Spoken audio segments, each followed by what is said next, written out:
discipular de um cristão aí, rapidinho, que o cristão fica com a Bíblia. Gênesis 22, versículos 7 e 8, e depois Filipenses 4, 19. Achamos? Amém. Ih, ninguém achou, né? Gênesis 22, versículos 7 e 8. Já achamos? Amém. O primeiro livro da Bíblia, hein? Ok? Então o texto diz assim, versículo 7 do capítulo 22. Quando Isaac disse a Abraão seu pai: meu pai, respondeu Abraão: eis-me aqui, meu filho. Perguntou-lhe Isaac: eis o fogo, a lenha, mas onde está o cordeiro para o holocausto? Versículo 8. Respondeu Abraão: Deus proverá para si, meu filho, o cordeiro para o holocausto. E seguiam ambos juntos. Vamos lá para Filipenses, capítulo 4, versículo 19. Já achamos? Novo Testamento, lá na página 1000 e alguma coisa. Já achamos? Preste atenção nesse versículo. E o meu Deus, que é o seu Deus, segundo a sua riqueza em glória, há de suprir em Cristo Jesus cada uma de vossas necessidades. Precisava de um amém. Mas vamos lá. Ó Deus, nós louvamos mais uma vez pela tua palavra. Tua palavra é viva, ela é eficaz. Tua palavra, ela consola, ela exorta, ela edifica. Tantas coisas podemos falar sobre a tua palavra. Agora, meu Deus, seja o teu Espírito falando através de nós. Abençoa cada um dos meus irmãos, dos seus filhos aqui. E abençoa se tiver alguém ainda a caminho. Senhor, em nome de Jesus. No mundo espiritual, nós repreendemos toda tentativa de principados, potestades, dominadores ou forças do mal que queiram, ó Deus, interferir naquilo que vai ser ministrado hoje aqui na tua casa. Abençoa, pois, cada um dos teus filhos. É o que eu te peço e te agradeço em nome de Jesus. Amém. Os irmãos podem sentar. Amém. Irmãos, eu quero falar do Deus que provê e que supre. Você crê nisso? Amém. Amém, mais ou menos. Então o anjo já notou que você não crê muito, hein? O Deus que provê e que supre. Amém. Amém. Vamos ver se até o final o amém melhora um pouco. Tá, o pessoal está aí muito preocupado com o final do ano. Como eu falei com os irmãos, esse ano, para mim, esses 2 últimos anos, têm sido anos de muita luta. E eu tenho colocado diante de Deus. Eu já aprendi uma vez, essa semana eu estou para conversar com alguns pastores, amigos meus de anos. Ontem um deles me ligou, dizendo se a gente sempre vai ali no Madureira, algum lugar assim, restaurante ali, e ali a gente conversa, troca ideia, e cada um fala das suas lutas. E na época, um é um pastor de uma comunidade, outro também é um pastor da Igreja Batista. E a gente fala assim que a gente fala sobre os desertos, né? As lutas. Aí a gente até brinca que a gente está com PhD de deserto, de luta, dificuldade, e aquela coisa toda, etc. E sempre a gente conversa sobre isso, as lutas do dia a dia. Mas graças a Deus, que mesmo diante de tanta luta, a gente continua em pé. A gente continua crendo, a gente continua pregando, a gente continua. E como eu falei, esse ano, eu já comentei com os irmãos, tanta diversidade a nível de doença, tanta diversidade de falta de compromisso de pessoas umas com as outras, também dentro da igreja. E tem hora que a gente para, meu Deus, como é que a gente vai continuar nessa jornada, nessa caminhada, com tanta gente assim, com decepção, né? E aí, essa semana, eu não me lembro, eu estava... Acho que eu fui lá no Seminário do Sul pegar um documento para a esposa, que ela se formou em pedagogia ali. Foi essa semana agora, não lembro se foi terça ou quarta, naquele calor que você via até camelo passando pela rua, né? E eu estava falando para Deus, Senhor, eu preciso parar para meditar na mensagem de domingo. Aí na hora Deus, assim, eu subi tem uma ladeira muito grande dentro do Seminário Batista do Sul, e aí Deus falou assim na hora: você crê que eu posso suprir as suas necessidades? Eu parei e falei assim: creio.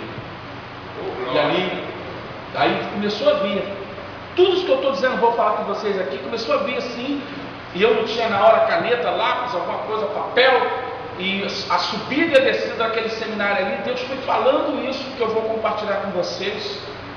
E hoje, que na parte da tarde, que eu fiz assim um resumo, que eu fiz um preparo disso, e eu estava ouvindo aqui, cadê o Natan? Já está por aí? Natan estava contando aqui o seu testemunho, e eu estava lembrando de Abraham Lincoln, um homem que tentou várias vezes para ser deputado, várias vezes para ser senador, não sei quantas vezes para ser presidente, mas ele não desistiu.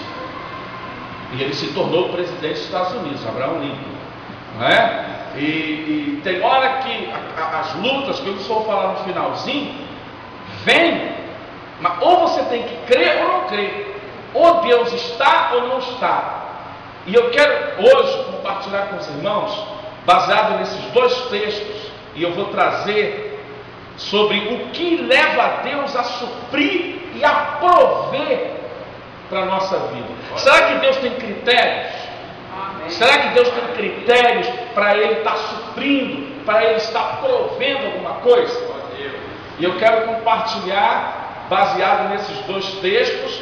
E primeiro, o que significa a palavra prover, não é? E suprir? Claro que tem muitos pontos que a gente poderia trabalhar, mas eu peguei duas palavras em prover: providenciar e resolver. Prover, providenciar e resolver. Aí eu pergunto para vocês aí, e vocês analisam: vocês estão precisando de alguma providência? Vocês estão precisando que Deus resolva alguma coisa? Suprir. Aí suprir é muita coisa, mas eu peguei pelo menos essas duas: suprir, sustentar e não ter falta.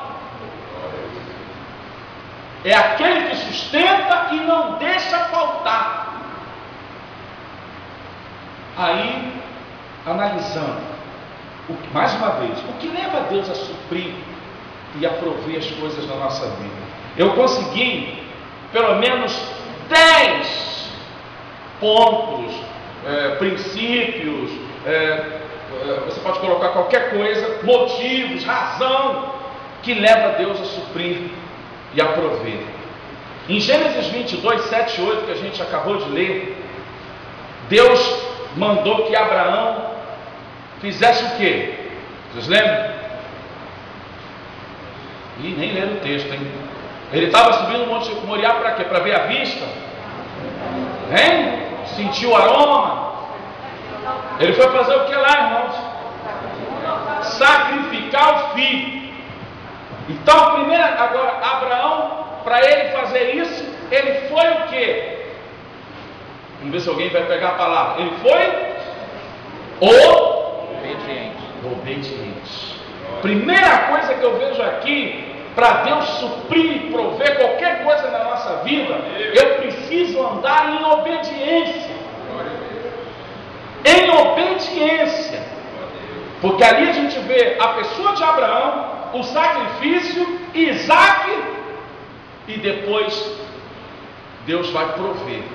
Porque o garoto pergunta: eu estou vendo a lenha, eu estou vendo o fogo, eu estou vendo tudo preparado, cadê o cordeiro para o holocausto? E Abraão diz: Yahvé Jireh.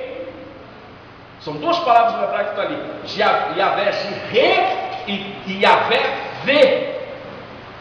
Deus está vendo e Deus vai prover. Glória, glória. Então eu entendo aqui, não querendo entrar no princípio do sacrifício de Abraão, o que eu quero trazer para os irmãos aqui é que se você anda em obediência, Deus vai prover o cordeiro. Há momentos que nós estamos olhando tudo, está tudo pronto, mas falta algo. Está tudo, vou usar uma expressão aqui bem coloquial, né? Está tudo no esquema, mas está faltando algo. Esse algo é que vem a providência de Deus. Mas para que Deus providencie isso, eu preciso andar em obediência. Não adianta, irmãos. Os desobedientes, aqueles que não obedecem os mandamentos de Deus, não vivem a palavra de Deus, desculpe a expressão forte, não terá nada de Deus. Tem uma frase para mim que virou uma máxima: Deus só tem compromisso quem tem compromisso com Ele. Primeira coisa que eu vejo aqui, obediência. Aí eu vou para Gênesis 21, não vou ler todo o texto, apenas citando, do verso 12 a 21. Gênesis 21, do verso 12 a 21. Ali conta a história de Ismael, como Abraão é obrigado a mandar que Agar e Ismael saia do acampamento devido à rixa que estava acontecendo, porque o filho da promessa era Isaque. E aí o garoto é levado com a sua mãe, vai para o deserto, e chega um momento que Agar está no desespero, não tem água, e ela fala ali, clama ao Deus de Abraão. Mas uma coisa interessante nesse texto, o anjo que aparece ali diz assim, que era o próprio Senhor, porque era uma teofania, porque Agar estava falando com Deus. Mas se você observar o texto, diz assim: ouvi a oração do menino. O garoto tinha orado. E se você perceber o texto, Isaque, ou Ismael, ele lembrou a Deus da aliança, porque Deus havia dito para o pai dele que dele viria povos, que hoje são os árabes, né? Os povos árabes, muçulmanos. Havia uma aliança. E o que eu entendo aqui de novo com providência de Deus? Quando eu estou aliançado com Deus, Deus vai providenciar, no caso ali, a água. Se eu obedeço a Deus, eu tenho a providência de Deus. Se eu estou aliançado com Deus, Deus também vai providenciar o que eu estou precisando. No caso ali, a água, em Abraão, o cordeiro. Se você está aliançado com Deus, pode ter certeza, Ele vai providenciar. O que é aliançado, irmãos? O que é estar aliançado com Deus? A palavra mais próxima que eu encontro aqui é compromisso. Compromisso.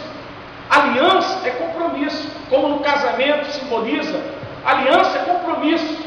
Compromisso significa o que Deus pedir, eu vou fazer. O que o acordo entre nós vai ser cumprido. Muitas pessoas, quando vê aquela parte daquele texto que Jesus chega assim: Pai, passa de mim esse cálice. Já ouvi muita gente falar muitas coisas ali interessantes. Mas Jesus sabia que ia morrer, sabia? Sabia ou não sabia? Ele é Deus, hein? Sabia? Sabia que ia sofrer? Sabia. Isaías retrata exatamente Isaías 53 o que ia acontecer com ele.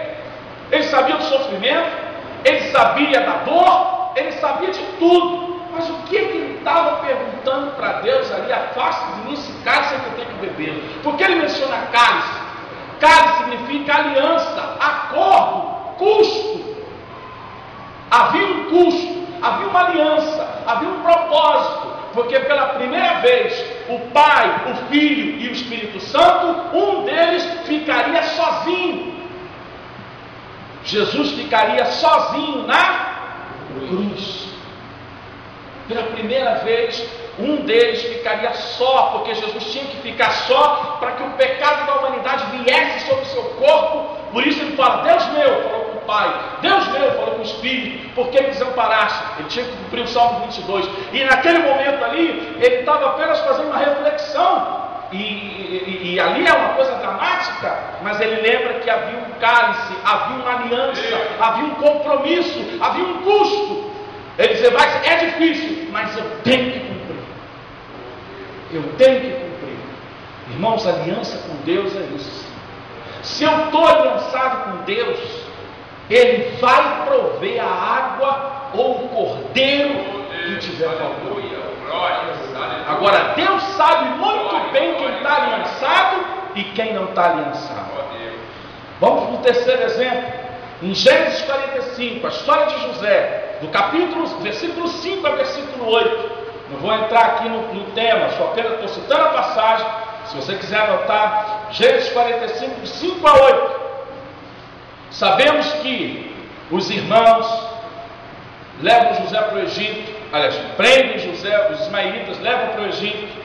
Ele lá, ele fica preso, ele passa por todas aquelas situações, ele se torna o governador. E qual é a providência que eu vejo aí?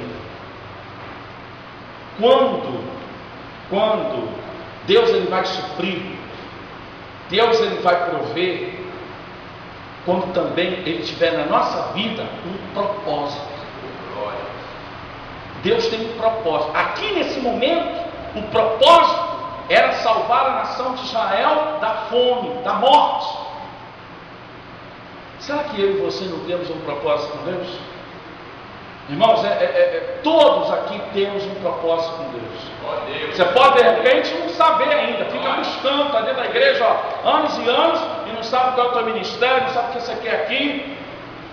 Mas a partir do momento que você tem um propósito, que você tem uma finalidade, que você tem um ministério, que você tem algo para fazer na casa de Deus, Ele vai prover. Ele vai prover. Ele vai trazer o sustento. Ele vai trazer o que tem que ser feito. Mas Deus tem propósito. Deus, claro que Deus é maravilhoso para nos abençoar de todas as maneiras. De todas as maneiras. Ele agrada o Senhor e satisfará os desejos do teu coração.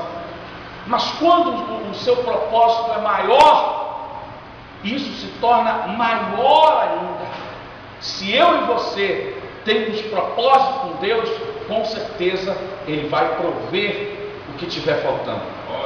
No Salmo 105, quarto ponto, que depois que eu vou esquentar mais a coisa aqui.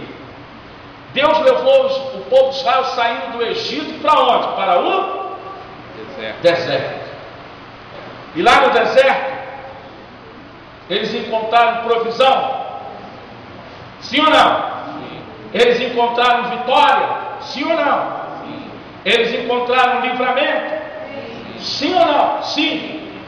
Mas o que eu posso resumir com deserto, provisão, vitória e livramento? Que quando eu e você, o que leva Deus a suprir, a prover alguma coisa conosco, é quando Deus tem conosco uma promessa. Deus não tinha uma promessa com Israel?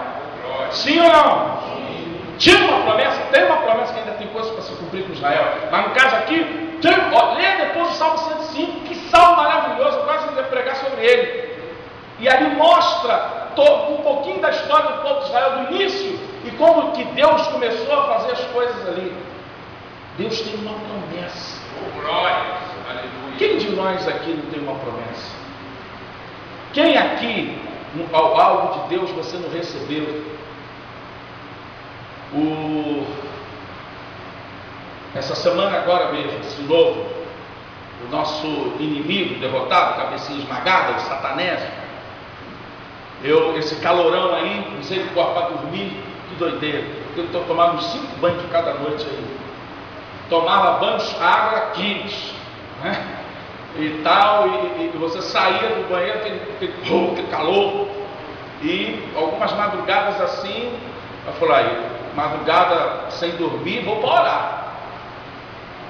E teve uma noite que eu cheguei assim na varanda da minha casa, e acho que era 4 horas da manhã, 3, e aí eu olhei para o céu, estava falando com Deus algumas coisas, e eu senti nitidamente, eu digo isso para os irmãos sem preocupação, mas o diabo falando. e ele lembrando, porque algum tempo atrás eu estava conversando com os colegas da minha turma de marinha, muitos já estão indo para a reserva, outros que ainda estão em curso, fazendo curso, né? Daqui a 3, 4 anos, vai embora como capitão de fragata, capitão de mar-guerra, corveta, oficial auxiliar, aquela coisa toda. O meu primo mesmo, que entrou comigo na marinha, há 2 anos atrás, foi para a reserva, aquela coisa toda. E aí o diabo começou a falar: poxa, mas foi assim, irmãos, parece que é a tentação de Cristo. Você poderia estar muito bem agora, aí ganhando pelo menos uns 10 mil, aí os teus colegas e tal.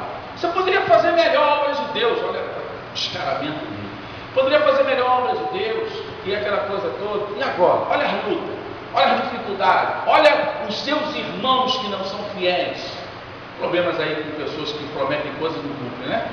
E o diabo citando ali aquela coisa toda, e eu ouvindo,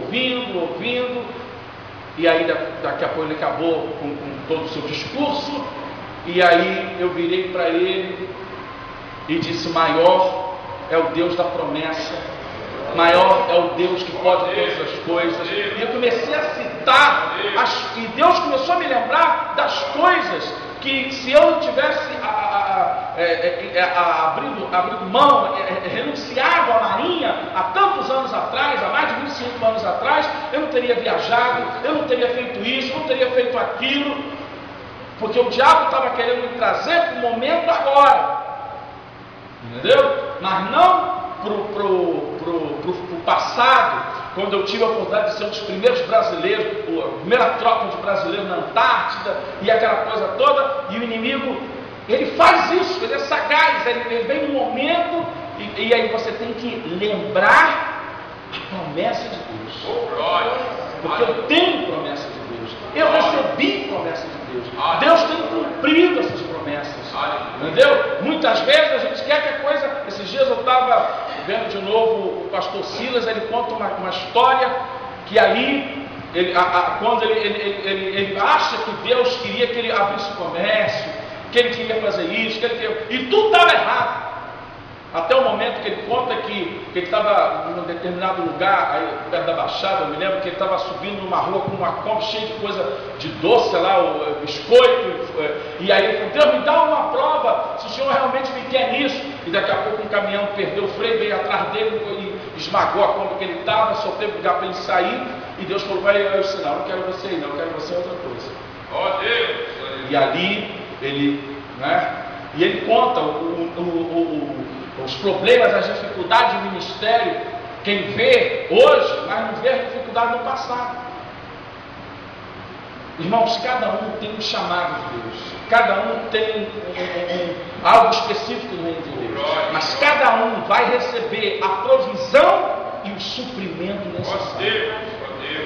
Cada um Deus vai chamar para aquilo que Deus determinou, e acabou. Mas ele tem uma promessa. Se ele tem uma promessa, ele vai te suprir, ele vai te prover. 6, aqui nós vamos ter que ler. Essa promessa aqui é muito interessante. 5, aliás, antes do 5. Em 2 Reis 7:1. Quem poderia ler esse versículo bem alto? 2 Reis 7:1.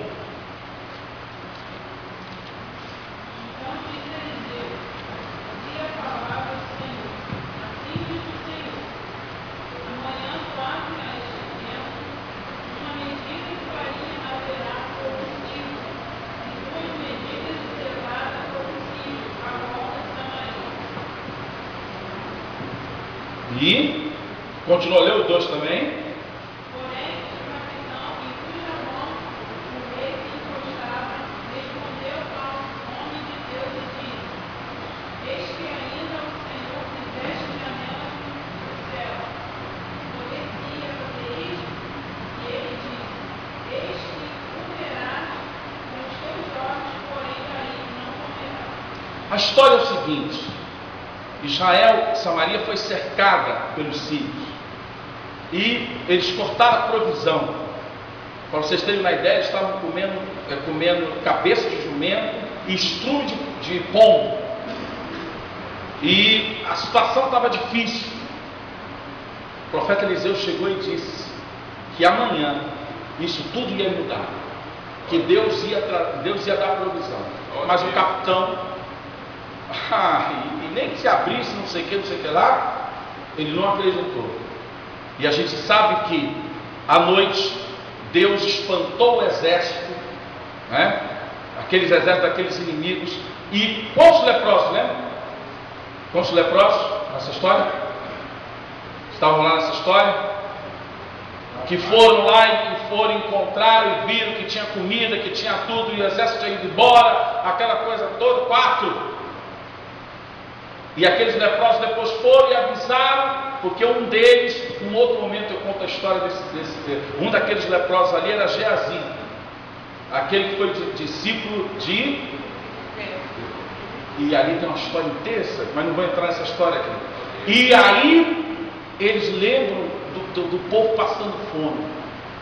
E aí o rei manda uma escolta para saber se era verdade, e depois o povo comeu e tal, mas aí aquele capitão morreu e não acreditou. O que eu quero dizer com isso, irmãos? Que quando nós andamos por fé, ainda que a aparência, o que a gente está vendo, são exércitos, são dificuldades, e eu estou falando isso para mim mesmo ouvir, quando você anda por fé, Deus vai prover. Quando você tem fé na palavra de Deus, quando você acredita no homem de Deus, na mulher de Deus, acredita na palavra de Deus, o que você vê parece o impossível, mas no outro dia Deus opera um milagre. O choro pode durar uma noite, mas a alegria vem pela manhã. O nosso Deus, diz o salmista, o seu nome é Já, é o Deus que providencia já. Mas para que Ele providencie, para que Ele opere, para que Ele cure, faça, eu preciso andar na fé, eu preciso crer, eu preciso acreditar. Porque o Senhor disse para Moisés, esses egípcios, vocês nunca mais verão. E o mar se abriu. Aquelas muralhas caíram. Aqueles inimigos Josué venceu. O gigante tombou. A fornalha não queimou aqueles homens. O leão não devorou Daniel. Porque é homens que andam por fé. Esse Deus está dizendo que se você anda por fé, Ele vai providenciar o alimento. No caso aqui a comida. Mas eu preciso andar por fé. O que é andar por fé, irmãos? O que é andar por fé? O que é a fé? O que eu crer, lá, o que diz Hebreus 11:1? A fé é o firme. A fé tem fundamento. Das coisas o que? Vamos lá ler para certinho para a gente ler o texto. Ora, a fé é a certeza. Fé é algo.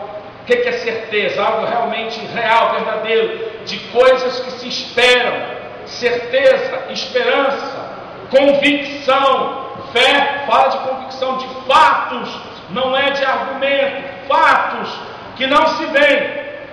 Ora, fé é a certeza das coisas que se esperam, convicção de fatos que não se veem. Porque eu posso, aqui a palavra é escritura de posse. Deus está dizendo, eu já te dei uma escritura de posse. Ainda que você não veja a propriedade, você tem posse da propriedade. Deus já deu a cada um de nós a fé para que possamos reivindicar de Deus aquilo que Ele já nos deu. Por isso que Paulo disse no texto que a gente leu de Filipenses 4,19: e o meu Deus, segundo a sua riqueza em glória, há de suprir em Cristo Jesus cada uma de vossas necessidades. Mas eu preciso crer, eu preciso andar em fé.